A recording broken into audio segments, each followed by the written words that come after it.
Hey guys, welcome to Chemi Code. तो जैसा कि मैंने आपको पिछली वीडियो में कहा था कि अगली वीडियो में हम पाइथन के ऑब्जेक्ट की एट्रीब्यूट्स को डिस्कस करेंगे, तो आज की वीडियो में हम उसी टॉपिक को डिस्कस करने जा रहे हैं। अगर आप हमारे चैनल पर नए हैं तो हमारे चैनल को सब्सक्राइब करें और पास में बेल आइकन को प्रेस करें, जिससे आगे आने वाली वीडियोस की नोटिफिकेशन आपके पास आ सकें। चलिए, तो बिना किसी देर करते हुए इस वीडियो को शुरू करते हैं।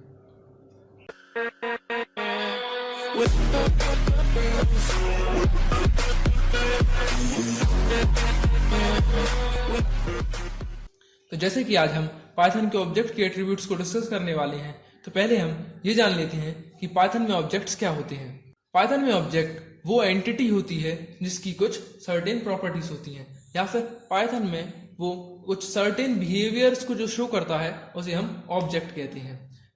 पाइथन प्रोग्रामिंग में हम तीन ऑब्जेक्ट की एट्रीब्यूट्स को देख सकते हैं। फर्स्ट है टाइप, सेकंड है वैल्यू और थर्ड है आईडी। चलिए, तो अब इन तीनों ऑब्जेक्ट की एट्रीब्यूट्स को एक एक करके डिस्कस करते हैं। हमारी लिस्ट में पहले नंबर पे आता है टाइप ऑब्जेक्ट की एट्रीब्यूट।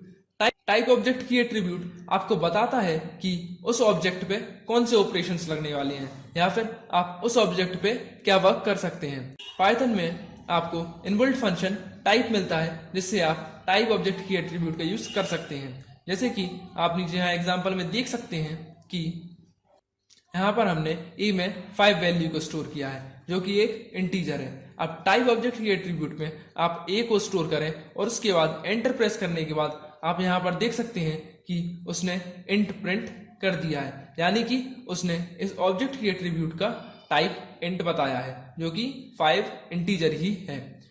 चलिए, तो अब हम पाइथन स्क्रीन पर टाइप ऑब्जेक्ट की एट्रीब्यूट को समझते हैं। टाइप एट्रीब्यूट को यूज करने के लिए पहले हमें एक ऑब्जेक्ट को डिस्क्राइब करना होगा। जैसे कि यहाँ पर हम एक्स में एक स्ट्रिंग पाइथन को स्टोर कर देते हैं। अब इस स्ट्रिंग के अगर हमें टाइप जानना है तो उसके लिए आप इनबिल्ट फंक्शन टाइप कीजिए और उसके बाद पैरेंथेसिस में एक्स प्रिंट कर दीजिए। एंटर मारने के बाद आप यहाँ पर देख सकते हैं कि उसने इस स्ट्रिंग का टाइप स्ट्रिंग बता दिया है। इसी तरीके से आप अगर कोई दूसरा वेरिएबल v में कोई भी फ्लोट जैसे कि 5.5 को स्टोर करें और उसके बाद आप इसका टाइप जानना चाहते हैं, तो उसके लिए भी आप टाइप फंक्शन लिख दीजिए और उसके बाद पैरेंथेसिस में वेरिएबल v को लिख दीजिए। यहाँ पर आप देख सकते हैं कि टाइप फंक्शन ने इसका टाइप भी फ्लोट बताया है। अब इसी तरीके से आप लिस्ट और ट्यूपल के टाइप को भी जान सकते हैं। जैसे कि हम यहाँ पर एक lst वेरिएबल बनाते हैं और उसमें लिस्ट 2 और 3 को स्टोर करते हैं। अब अगर इसके टाइप को जानने के लिए हम यहाँ पर टाइप फंक्शन लिखेंगे और उसके बाद वेरिएबल lst को लिखेंगे।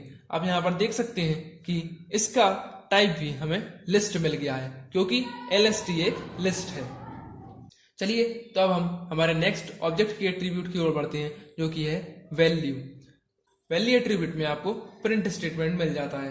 प्रिंट स्टेटमेंट से आप नाम से ही समझ सकते हैं कि ये किसी ऑब्जेक्ट की वैल्यू को डिस्प्ले करता है, यानी कि उस ऑब्जेक्ट में जो भी वैल्यू स्टोर है ये प्रिंट फंक्शन उसे प्रिंट कर देता है। वैल्यू एट्रीब्यूट भी आपको किसी भी डेटा आइटम में या ऑब्जेक्ट में जो भी वैल्यू स्टोर है उस वैल्यू को डिस्प्ले कर देते हैं। आप नीचे यहाँ पर एग्जांपल में देख सकते हैं कि टॉपिक वेरिएबल में हमने string what are Python data types को स्टोर किया है। अब अगर हम इस टॉपिक की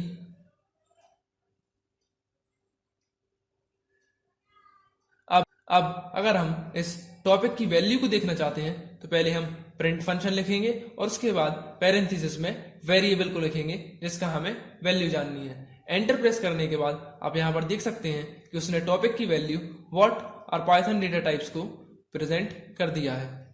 चलिए, तो अब हम वैल्यू के एट्रीब्यूट को भी पाइथन स्क्रीन पर समझते हैं।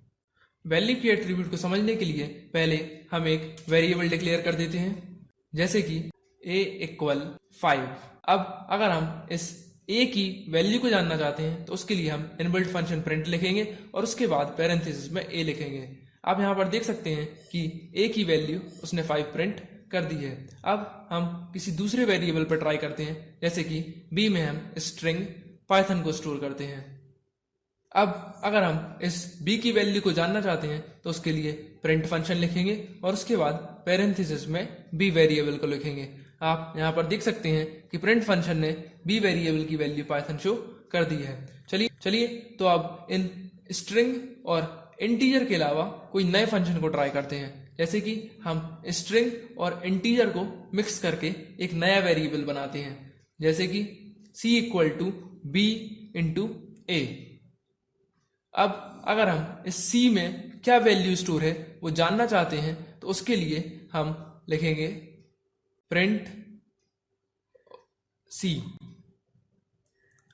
आप यहां पर देख सकते हैं कि C में पाइथन 5 बार स्टोर है। जैसा कि मैंने आपको पिछली वीडियो में बताया था कि स्ट्रिंग एक इम्यूटेबल डेटा टाइप है। इम्यूटेबल डेटा टाइप में आप उसकी वैल्यू को चेंज नहीं कर सकते।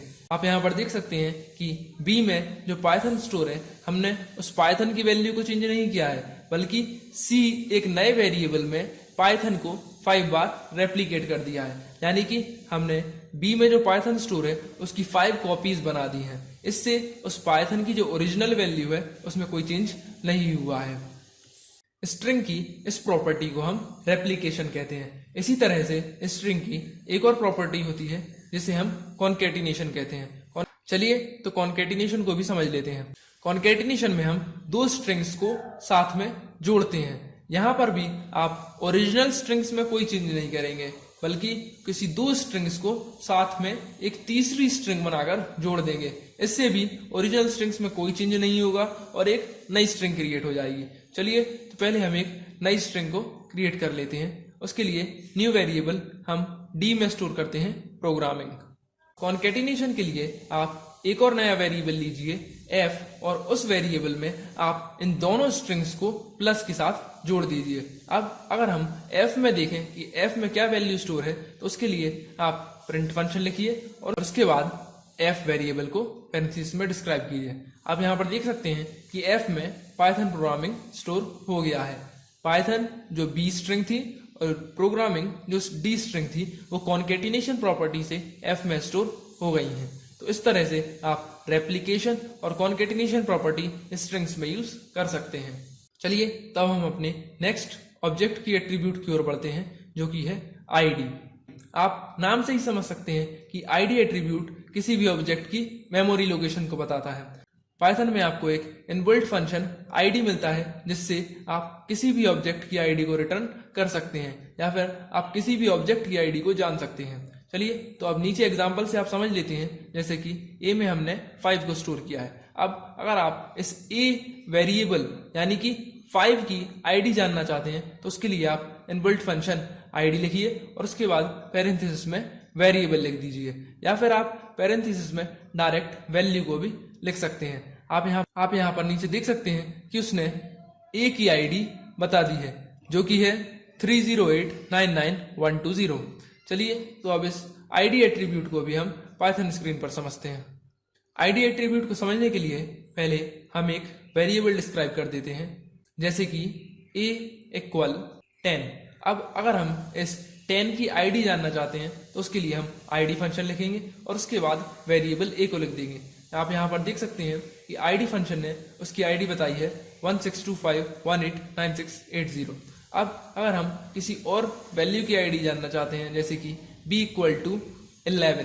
अब इस 11 की आईडी को जानने के लिए आप आईडी लिखिए और उसके बाद b लिख दीजिए।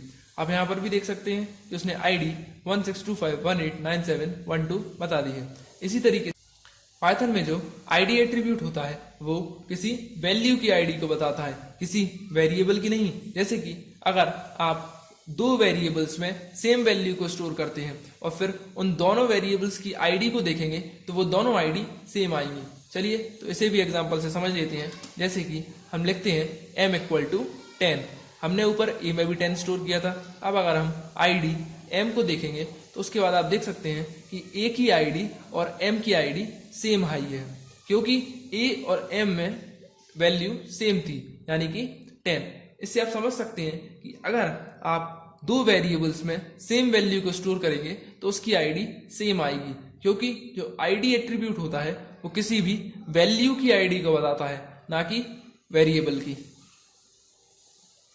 तो अगर आपको हमारी ये वीडियो अच्छी लगी हो तो इस वीडियो को लाइक करें और अपने फ्रेंड्स के साथ इसे शेयर करें। अगर आपको पाइथन के बेसिक कमांड्स की वीडियो को देखना है तो उसके लिए आप अपनी स्क्रीन के अपर राइट कॉर्नर में आई बटन पर क्लिक करें और वहां पर जाके आप पाइथन के बेसिक कमांड्स की वीडियो को देख सकते हैं। चलिए तो अब मिलते हैं अगली वीडियो में हमारे नेक्स्ट टॉपिक एक्सप्रेशंस के साथ। तब तक के लिए कीप प्रैक्टिसिंग।